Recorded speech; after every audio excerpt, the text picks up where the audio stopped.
2025 विधानसभा विधेयक क्रमांक 94 महाराष्ट्र जमिनीचे तुकडे पाडण्यास प्रतिबंध कायद्यामध्ये काही सुधारणा या ठिकाणी मंत्री महोदयांनी सुचवलेल्या आहेत.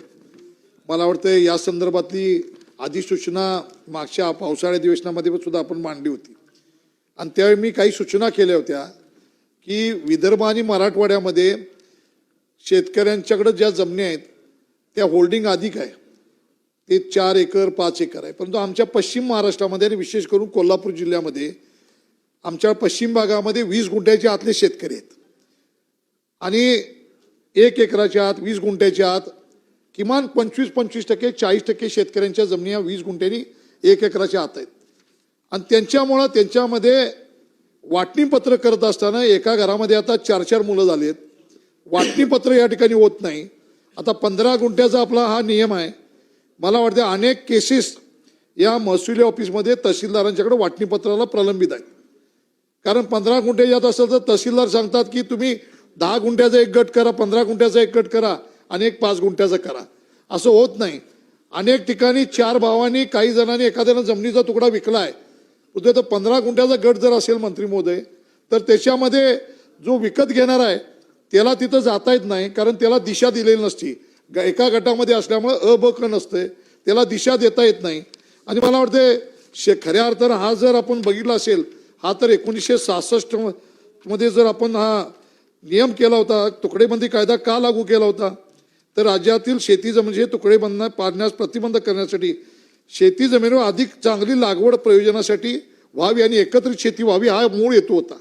आता हा मूळ हेतू बाजूला राहून जसं शहरीकरण वाढायला लागले, शेती कमी व्हायला लागली. आज 54% त्या ठिकाणी शहरीकरण व्हायला लागले आणि शेतकरी जमीन विकतोय.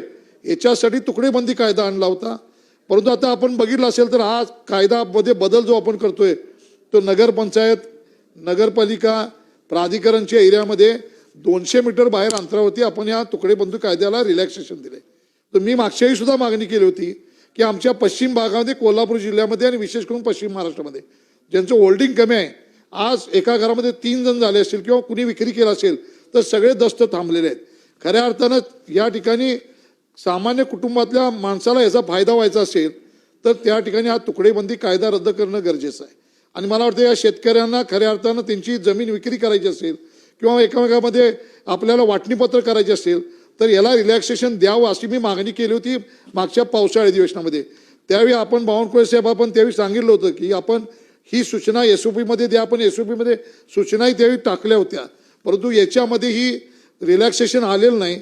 माझं हे आपण एक चांगला या ठिकाणी या कायद्यामध्ये बदल करण्याचं हे बिल आणलंय, मी त्याचं स्वागतच करतोय. आपला हेतू चांगला आहे, आपला निश्चित हेतू चांगला आहे.